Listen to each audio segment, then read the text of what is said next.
You know her as a monster. Snakes for hair. A face so hideous it turns men to stone. The thing heroes are supposed to kill. But if you actually follow her story back to the beginning, before the snakes, before the cave full of statues, you find something the myth was built to hide. Medusa wasn't born a monster. She was made into one. As punishment for a crime committed against her.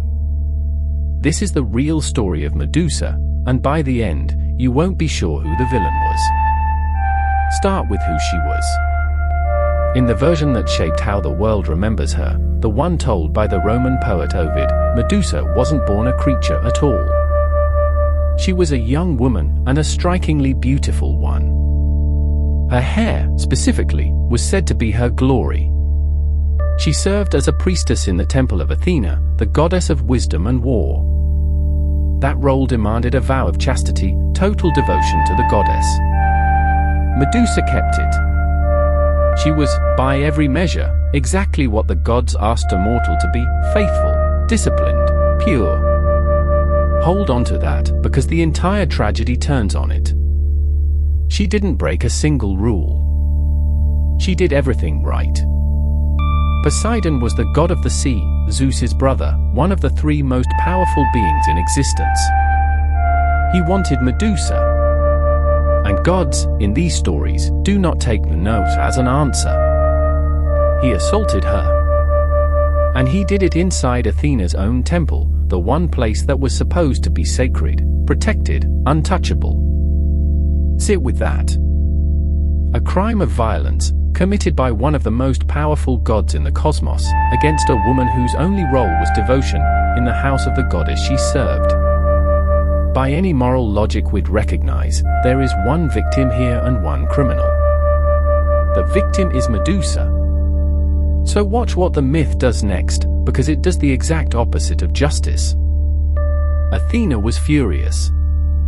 But not at Poseidon. Punishing a fellow god, especially one as powerful as the Lord of the Sea, was politically impossible, even on Olympus. So Athena turned her anger on the one person she could punish without consequence, the victim. She transformed Medusa. The beautiful hair became a nest of serpents.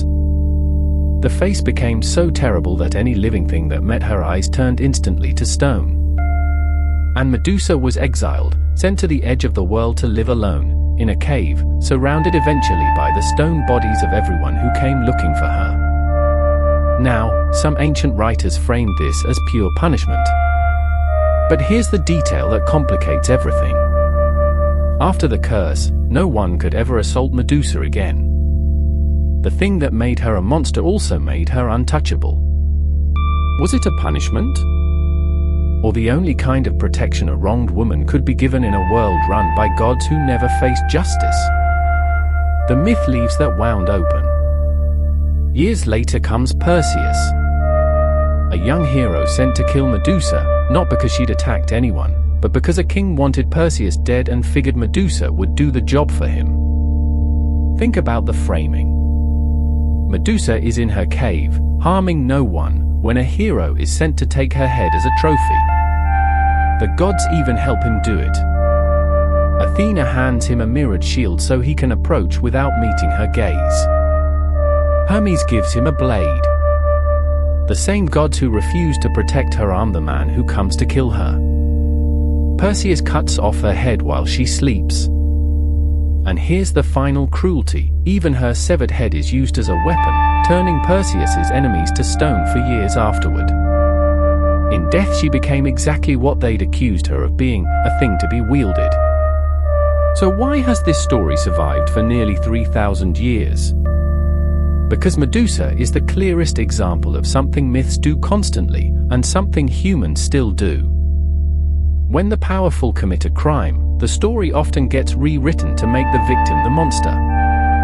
It's easier to remember Medusa as a creature to be slain than as a woman who was wronged by a god and abandoned by a goddess. That's why, in the last century, Medusa has been reclaimed, by artists, by survivors, by anyone who's ever been blamed for what was done to them. Her face now appears on protest art and tattoos, not as a warning, but as a symbol. I survived what should have destroyed me, and I will not be looked at the same way again. The Greeks gave us a monster. Look closer, and you find a mirror. They told you Medusa was the monster of the story. Now you know she was the only one in it who never did anything wrong. If this changed how you see her, subscribe, because almost every monster you were taught to fear has a story like this one. And next time, we're going to the underworld.